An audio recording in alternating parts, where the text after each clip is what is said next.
ഞങ്ങൾ stock register കാണാണ്ട് ഇവിടുന്ന് പോകില്ല. ഇപ്പൊ മുന്നേ ബുക്ക് ചെയ്ത ആൾക്കാർക്ക് ഒന്നില്ല. ഇപ്പൊ ചോദിച്ചപ്പോഴാണ് ഈ ഒരു നമ്പർ തന്നത്.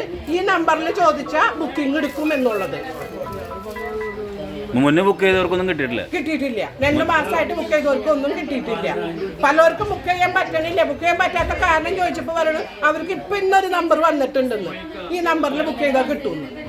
എന്തിനു ജനങ്ങളെ ഇതിനെ കഷ്ടപ്പെടുത്തണേ? ഇവിടെ വന്ന് നേർച്ച കോഴിയുടെ മാതിരി വന്ന് ബുക്ക് ചെയ്ത് പോകണമെന്നൊന്നുമില്ലല്ലോ. അവരുടെ അവകാശമല്ല അവർ ചോദിക്കുന്നത്. ഇപ്പൊ എവിടെ നിന്ന് ഈ നമ്പർ കിട്ടി ബുക്ക് ചെയ്യാനുള്ളത്? ഇത് ഞങ്ങൾ ശക്തമായിട്ട് ഞങ്ങൾ കൗൺസിലേഴ്സ് പ്രതിഷേധിക്കുകയാണ്. ജനങ്ങളുടെ ബുദ്ധിമുട്ടുകൾ മനസ്സിലാക്കണം. ഇതിന്റെ മെയിൻ ആൾ ഇവിടെ നിന്ന് വന്നിട്ടില്ലേ? ഇന്ന് വരാൻ പറഞ്ഞപ്പോൾ വരില്ല, നാളെ വരുള്ളൂന്ന്. ആളുടെ ധാഷ്ട്യാണ് ഇവിടെ നടക്കുന്നത് മുഴുവൻ. അല്ലാണ്ട് ഇവിടെ ഇരിക്കുന്ന സ്റ്റാഫുകളൊന്നും നമുക്ക് പറയേണ്ട ആവശ്യമില്ല. അവരും നിരപരാധികളാണ്. ഇതേമാതിരി വയസ്സായിട്ടുള്ള കാരണന്മാർക്കൊന്നും ഗ്യാസ് കിട്ടാണ്ട് അവരിവിടെ വരാണെന്ന്.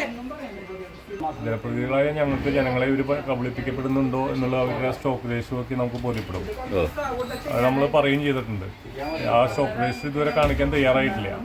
നേരത്തെ വന്നപ്പോൾ ഒരു ചേട്ടൻ എന്നാണ് ബുക്ക് ചെയ്തതെന്ന്, ഇപ്പോൾ ഫെബ്രുവരി 17-ാം തീയതിയാണ് ഞാൻ ബുക്ക് ചെയ്തതെന്ന് പറഞ്ഞു. അപ്പോൾ വേറൊരു ചേട്ടൻ ഇവിടെ വന്നപ്പോൾ നിങ്ങൾക്ക് ഗ്യാസ് എന്താണെന്ന് വെച്ചാൽ ഇവരോട് ചോദിച്ചു കഴിഞ്ഞപ്പോൾ പറഞ്ഞു മാർച്ച് മാസം 7-ാം തീയതി വരെയുള്ളത് കൊടുത്ത 6-ാം തീയതി 7-ാം തീയതി വരെയുള്ളത് ഇപ്പോൾ സപ്ലൈ ചെയ്ത് കഴിഞ്ഞു എന്നാണ് പറഞ്ഞത്. അപ്പോൾ ആ ചേട്ടന് കിട്ടിയിട്ടില്ല. അപ്പോൾ എന്താണ് ഇവരുടെ പ്രയോറിറ്റി എന്ന് നമുക്ക് മനസ്സിലാകണില്ല.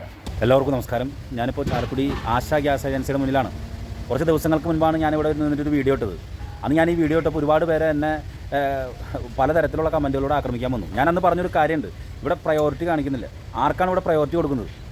ഈ പ്രശ്നം, യുദ്ധത്തിൻ്റെ പ്രശ്നം പറഞ്ഞേക്കാളും മുന്നേ ബുക്ക് ചെയ്ത ആളുകൾക്ക് വരെ ഈ സാധനം കിട്ടിയിട്ടില്ല. ആപ്പ് വഴി ബുക്ക് ചെയ്ത ആളുകൾക്ക് ക്യാൻസൽ മെസ്സേജ് വരുന്നു. ഇതൊക്കെയാണ് പറഞ്ഞത്. ഇപ്പോൾ ചാലക്കുടി നഗരസഭയിലെ നഗരസഭാ ചെയർപേഴ്സൺ ഉൾപ്പെടെ അതുപോലെ തന്നെ കൗൺസിലേഴ്സ് ഇവിടെ ആശാ ഗ്യാസ് ഏജൻസിയുടെ ഉള്ളിൽ പ്രതിഷേധവുമായിട്ട് വന്നിരിക്കുകയാണ്. നഗരസഭാ ചെയർപേഴ്സൺ ആലി ശിബു, അതോടൊപ്പം തന്നെ സൂസി സുനിൽ, വത്സൻ ചമ്പക്കര, രേഷ്മ രാജൻ, ഷിഫ സന്തോഷ്, മേഴ്സി ടീച്ചർ, ആനി പോള്, റൈസൻ ആലുക്ക തുടങ്ങിയവരുടെ നേതൃത്വത്തിൽ ഇവിടെ ഡിൻസി അരുൺ തുടങ്ങിയ കൗൺസിലേഴ്സിൻ്റെ നേതൃത്വത്തിൽ ഇപ്പോൾ പ്രതിഷേധം ഉള്ളിൽ നടക്കുകയാണ്. അവർ പറയുന്നതെന്ന് വെച്ചിട്ടുണ്ടെങ്കിൽ ഇവരുടെ വാർഡുകളിലൊക്കെ പലർക്കും ഗ്യാസ് കൃത്യമായിട്ട് കിട്ടുന്നില്ല. അതായത് ഈ പ്രശ്നം വരുന്നേക്കാളും മുൻപ് ഫെബ്രുവരിയിൽ ബുക്ക് ചെയ്ത ആളുകൾക്ക് വരെ ഇപ്പോൾ കിട്ടുന്നില്ല. എന്നാൽ അതിനുശേഷം ബുക്ക് ചെയ്ത ആളുകൾക്ക് കിട്ടുന്നുണ്ട്. അപ്പോൾ പ്രയോറിറ്റി ആർക്കാണ് കൊടുക്കുന്നത്? ഇവിടെ ഇതല്ലാണ്ട് വേറെ പല തിരിമറികളും നടക്കുന്നുണ്ട്. സ്റ്റോക്ക് രജിസ്റ്റർ കണ്ട് ബോധ്യപ്പെട്ടതിന് ശേഷം അല്ലാതെ ഞങ്ങൾ ഇവിടുന്ന് പോരുന്നില്ല എന്ന് പറഞ്ഞ് വലിയ പ്രതിഷേധവുമായിട്ട് ഇപ്പോൾ സൂസി സുനിലിന്റെ നേതൃത്വത്തിൽ ഇവിടെ വലിയ രീതിയിൽ പ്രതിഷേധം അകത്ത് നടന്നുകൊണ്ടിരിക്കുകയാണ്. ഇവിടെ ഗ്യാസ് ഇവർ പറയുന്നു ഒരു ലോഡ് വന്നുള്ളൂ പറയുന്നു, ഷോർട്ടേജ് ഉണ്ടെന്ന്. പക്ഷെ ഒരു ലോഡല്ല, ഇവിടെ 2 ലോഡ് വന്നിട്ടുണ്ട്. നമുക്ക് സ്റ്റോക്ക് രജിസ്റ്റർ കാണണം.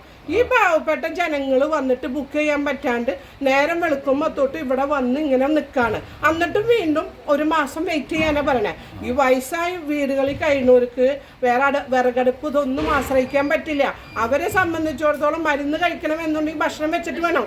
ഒട്ടുമിക്ക വീടുകളിലും വയസ്സായ കാരണന്മാർ മാത്രമുള്ള ഒരു അവസ്ഥ. കഴിഞ്ഞ ദിവസം പനമ്പള്ളി കോളേജിലെ ക്യാൻറ്റീനിലെ ചേച്ചി വന്നു, പ്രിൻസിപ്പാളിന്റെ ലെറ്ററും കൊണ്ടുവന്നു. അപ്പൊ ആ മേഡം ചോദിക്കുക എവിടെ പനമ്പള്ളി കോളേജ്, ചാലക്കുടിയിൽ ഇങ്ങനെ ഒരു പനമ്പള്ളി കോളേജ് ഉണ്ടോന്നാ ചോദിക്കുന്നത്. ഇവിടുത്തെ മെയിൻ ആള് ഇതിന്റെ ഓഫീസർ പനമ്പള്ളി കോളേജ് ഉണ്ടോന്ന് ചോദിച്ചു. അവർക്ക് അത് കൊടുത്തൂല്ലാനും, ഗ്യാസ് കൊടുത്തിട്ട് ഇന്ന് ക്യാൻറ്റീൻ തുറന്നിട്ടുമില്ല. ഇവര് ഇപ്പൊ ചോദിച്ചപ്പോ പറയുന്നു 2 ദിവസം മുന്നേ അവർ ബുക്ക് ചെയ്ത് കൊണ്ടുപോയില്ലേ. ഒരു ക്യാൻറ്റീനിൽ ഒരു കുറ്റി കൊണ്ടുപോയി കഴിഞ്ഞാൽ അവർക്ക് ഊതി വലിച്ച് കുടിക്കാനൊന്നും നല്ലല്ലോ കൊണ്ടുവന്നത്, ഭക്ഷണം പാകം ചെയ്യാനല്ലേ. ഇങ്ങനെ ഗവൺമെന്റ് തന്നെ പറഞ്ഞിട്ടുണ്ട് ഇങ്ങനെയുള്ള സ്ഥലങ്ങളിലേക്ക് പ്രത്യേകം അടിയന്തര പ്രാധാന്യം കൊടുക്കണം എന്നുള്ളത്. അതൊന്നും ഇവിടെ കാണാനില്ല. ഇവർക്ക് തോന്നണോണം വന്നത് കരിഞ്ചന്തയിൽ പൂത്തി വെച്ചിട്ട് തോന്നണവർക്ക് കൊടുക്കണ ഒരു സിസ്റ്റമാണ് ഇവിടെ നടക്കുന്നത്.